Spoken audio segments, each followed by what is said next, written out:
আসসালামু আলাইকুম।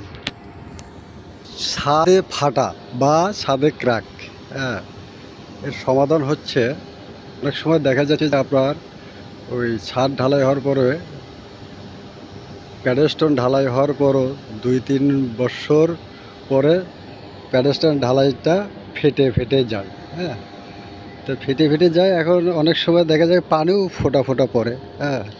তো এখন এটার সমাধান যে আমরা যেটা কাজ করছি, হ্যাঁ, ওই প্রথম ছাদটা ভালোভাবে পরিষ্কার করে নিয়ে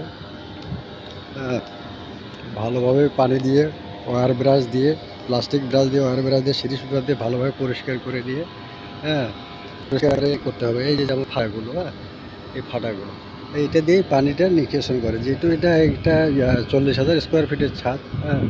তো এটা ওই আপনার স্পেশাল জয়েন্ট আছে, এই ফাটা দিয়েই স্পেশাল জয়েন্টে পানি যায়, হ্যাঁ, যায়, ওটাও লিকেশন করে।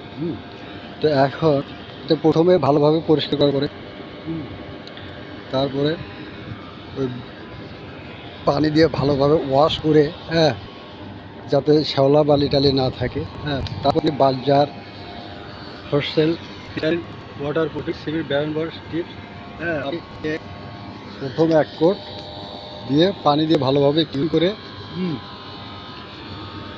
আবার দ্বিতীয় কোট, হ্যাঁ, 3-4 বার করে ক্লিনিং করতে হবে, হ্যাঁ। 2 কোট দিলে তাহলে আপনার এই সমস্যার সমাধানটা হবে, পানি আর গ্যাসন হবে।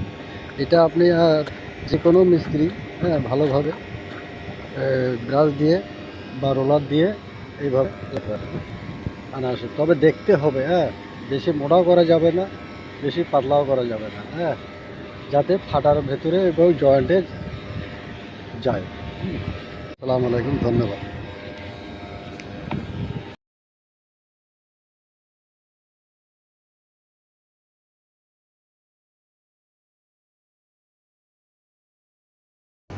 আসসালামু আলাইকুম।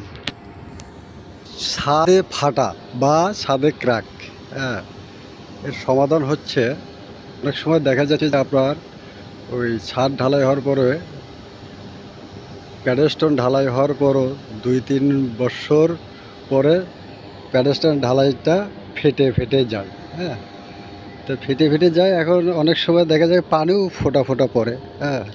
তো এখন এটার সমাধান যে আমরা যেটা কাজ করছি, হ্যাঁ, ওই প্রথম ছাদটা ভালোভাবে পরিষ্কার করে নিয়ে, হ্যাঁ, ভালোভাবে পানি দিয়ে ওয়ার ব্রাশ দিয়ে প্লাস্টিক ব্রাশ দিয়ে ওয়ার ব্রাশ দিয়ে সিরিজ পেপার দিয়ে ভালোভাবে পরিষ্কার করে নিয়ে, হ্যাঁ, পরিষ্কার করতে হবে। এই যে যেমন ফাটাগুলো, হ্যাঁ, এই ফাটাগুলো